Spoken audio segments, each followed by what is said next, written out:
Welcome to the Banker Lamp. Please enjoy the video. You'll start by confirming prerequisites. Make sure the device is charged and you know the current PIN or biometrics. Now open Settings and go straight to Security or Lock screen.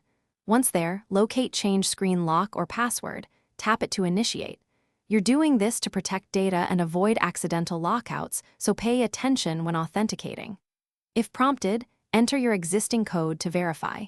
Keep fingers steady for biometric checks. After verification, you'll be at the screen to choose a new lock method. You must pick a lock type that balances security and convenience. Choose PIN, password, pattern, or biometric. When selecting a password, set complexity rules, length, letters, numbers, symbols, and choose a reasonable timeout for auto-lock. If you pick biometrics, enroll fingerprints or face data now, follow on-screen prompts, and position correctly for reliable reads.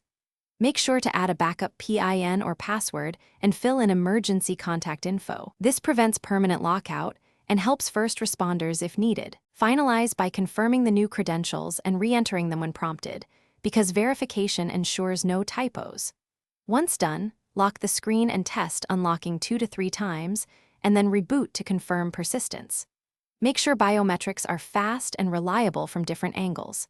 If something goes wrong, failed enrollments or repeated rejects, clear the security app cache, remove and re-add biometric data, or restore factory settings only after backing up data. If you still can't unlock, contact device support. Thanks for watching. If this was helpful, leave a like and consider subscribing. See you next time.